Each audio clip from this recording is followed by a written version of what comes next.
Sinbad ने कहा कि घर आकर मैं सुखपूर्वक रहने लगा। कुछ ही दिनों में जैसे पिछली 2 यात्राओं के कष्ट और संकट भूल गया और तीसरी यात्रा की तैयारी शुरू कर दी। मैंने बगदाद से व्यापार की वस्तुएं ली और कुछ व्यापारियों के साथ बसरा के बंदरगाह पर जाकर एक जहाज पर सवार हुआ।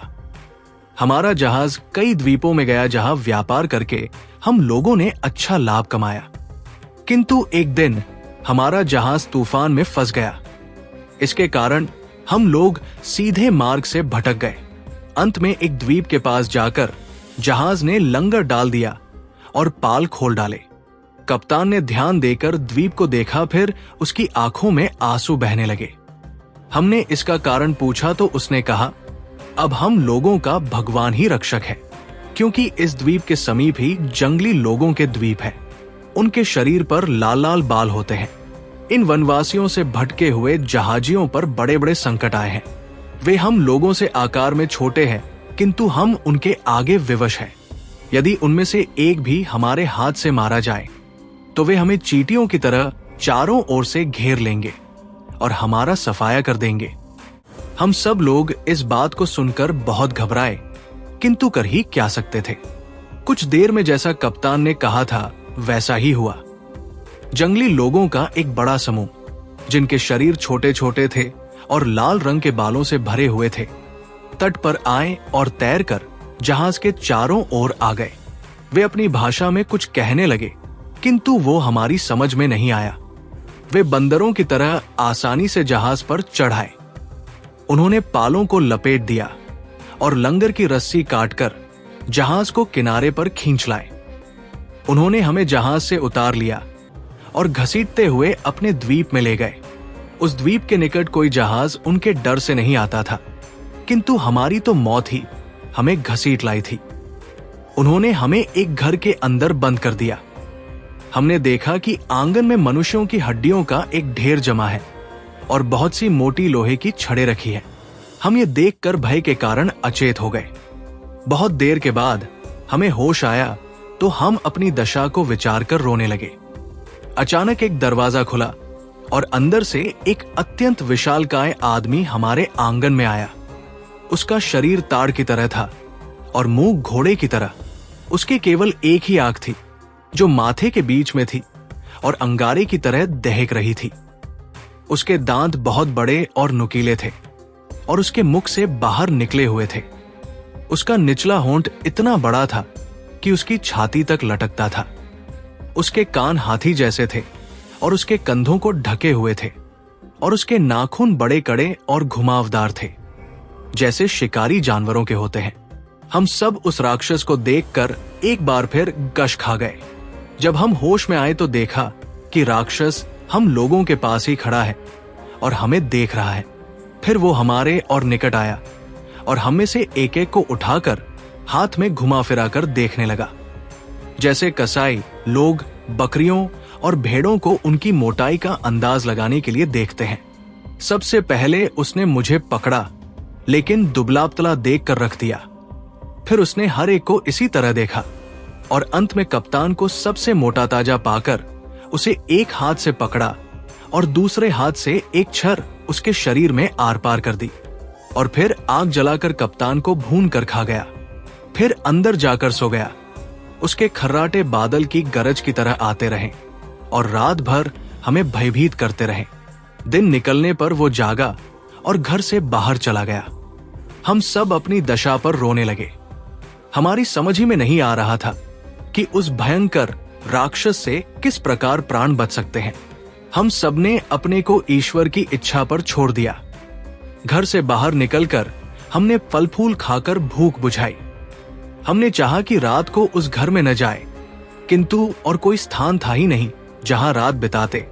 फिर राक्षस तो हमें ढूंढ निकालता ही। अतएव हम उसी मकान में आ गए। कुछ रात बीतने पर वो राक्षस फिर आया।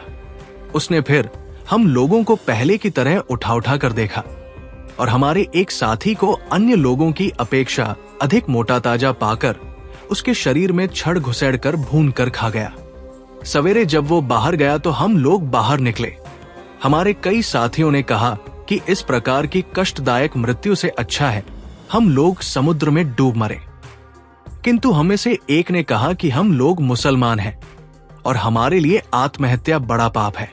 हमें ये न करना चाहिए कि राक्षस से बचने के लिए स्वयं अपनी हत्या कर ले। उसकी बात मानकर हम आत्महत्या से रुक गए और सोचने लगे कि कैसे जान बच सकती है। मुझे एक उपाय सूझा। मैंने कहा, देखो, यहाँ सागर तट पर बहुत सी लकड़ियां और रस्सियां मौजूद है। हम लोग इनकी 4-5 नावें बना लें और किसी जगह छुपाकर रख दें। यदि किसी प्रकार अवसर मिले तो हम उन पर निकल भागेंगे। अधिक से अधिक यही तो होगा कि नावें डूब जाएंगी, किंतु राक्षस के हाथों मरने से तो वो मौत कहीं अच्छी होगी।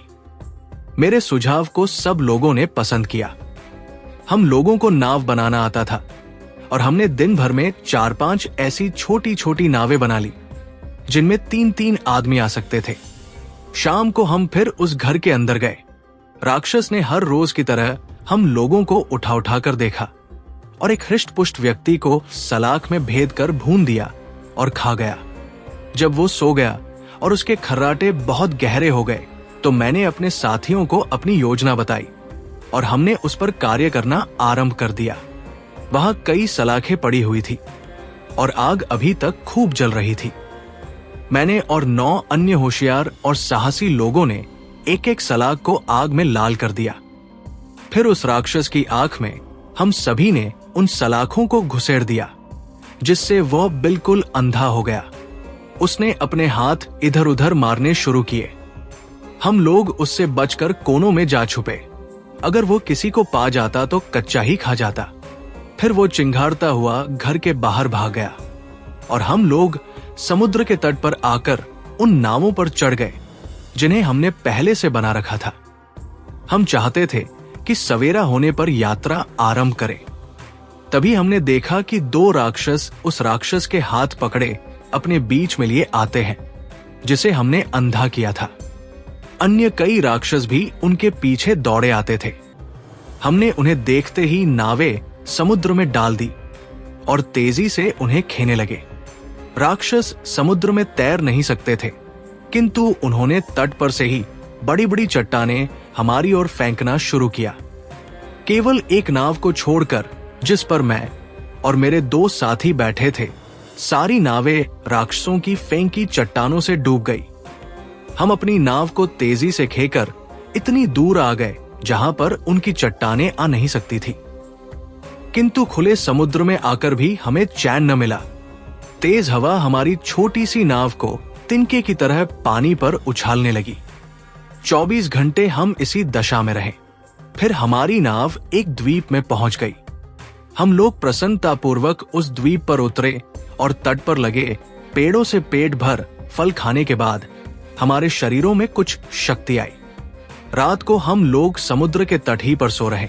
अचानक एक जोर की सरसराहट से नींद खुली तो मैंने देखा कि एक सांप जो नारियल के पेड़ जितना लंबा था हमारे एक साथी को खाए जाता है। उसने पहले हमारे साथी के शरीर को चारों ओर से कसकर तोड़ डाला, फिर उसे निगल गया। कुछ देर में सांप ने उसकी हड्डियां उगल दी और चला गया। हम 2 बचे हुए आदमियों ने बड़े दुख और चिंता में रात बिताई। कितनी मुश्किलों से राक्षस से छूटे थे तो ये मुसीबत आ गई जिससे छुटकारा ही नहीं दिखाई देता था। दिन में हमने फल खाकर गुजारा किया।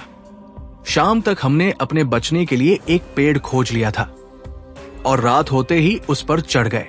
मैं तो वृक्ष पर काफी ऊंचे पहुंच गया था, किंतु मेरा साथी उतने ऊंचे न जा सका और नीचे की एक मोटी डाल पर लेट गया।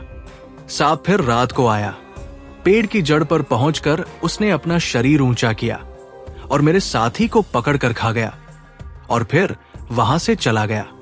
मैं सारी रात भय से अधमरासा रहा। सूर्योदय होने पर मैं पेड़ से उतरा और फिर कुछ फल आदि खाकर पेट भरा।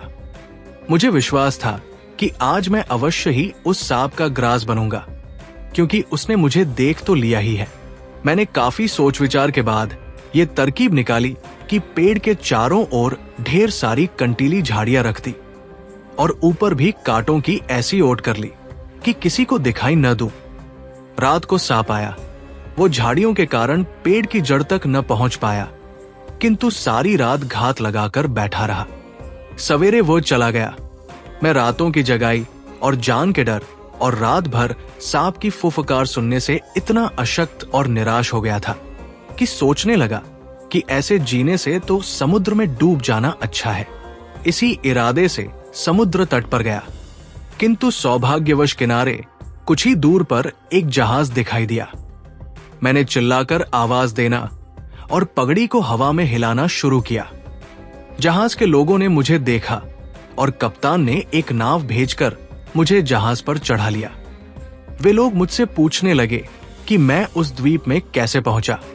एक बूढ़े आदमी ने कहा कि मुझे आश्चर्य है कि तुम जीवित किस तरह बचे हो।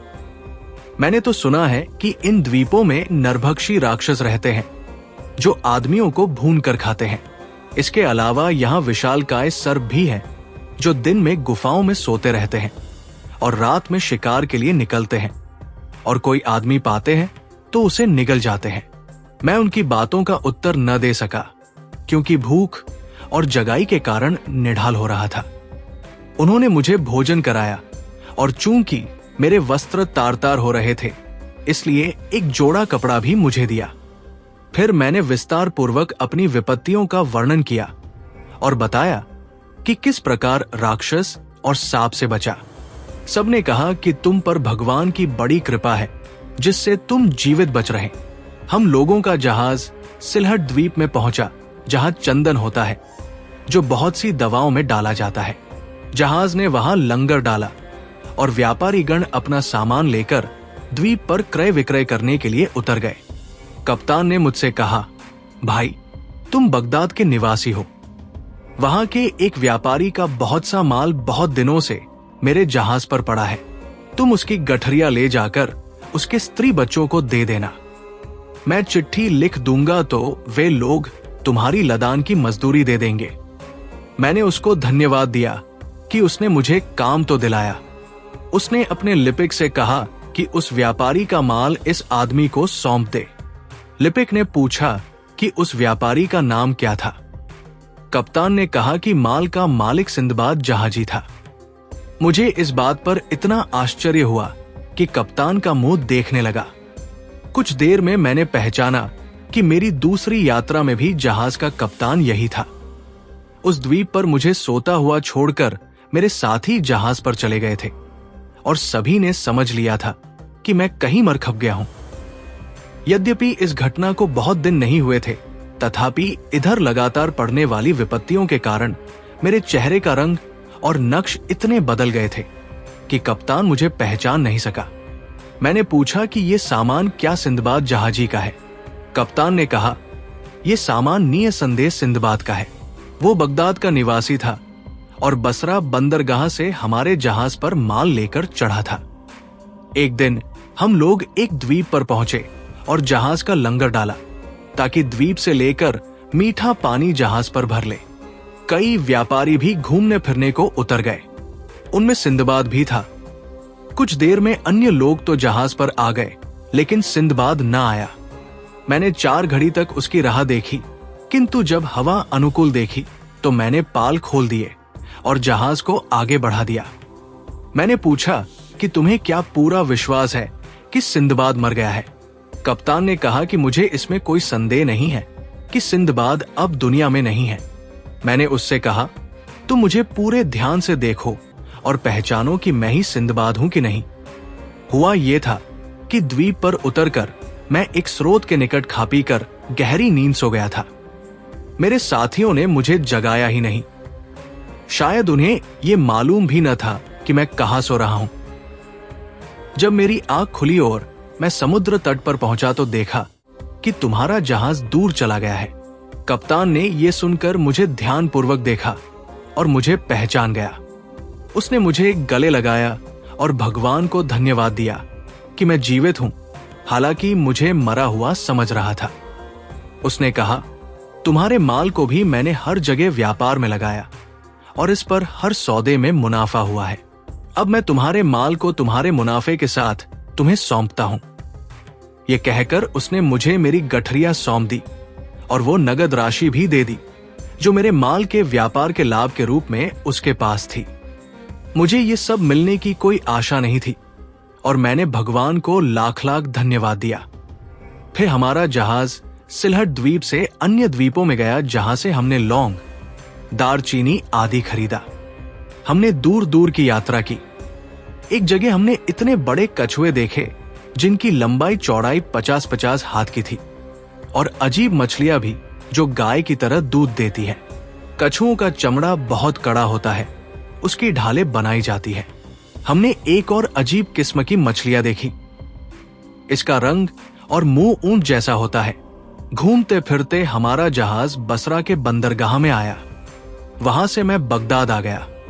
मैं कुशलक्षेम से अपने घर आने पर भगवान को लाख लाख धन्यवाद दिया। इस खुशी में मैंने बहुत सा धन भिखारियों को तथा निर्धनों के सहायतार्थ दिया। इस यात्रा में मुझे इतना लाभ हुआ कि जिसकी गिनती नहीं की जा सकती।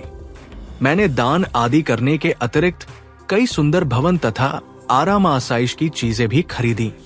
तीसरी समुद्र यात्रा का वर्णन करने के बाद सिंबाद ने हिंदबाद को 400 दीनारें दी। उससे ये भी कहा कि कल तुम फिर इसी समय आना और तब मैं तुम्हें अपनी चौथी यात्रा का हाल सुनाऊंगा। चुनांचे सिंदबाद तथा अन्य उपस्थित लोग सिंदबाद के घर से विदा हुए। दूसरे दिन निश्चित समय पर सब लोग आए और भोजनोपरांत सिंदबाद ने कहना शुरू किया।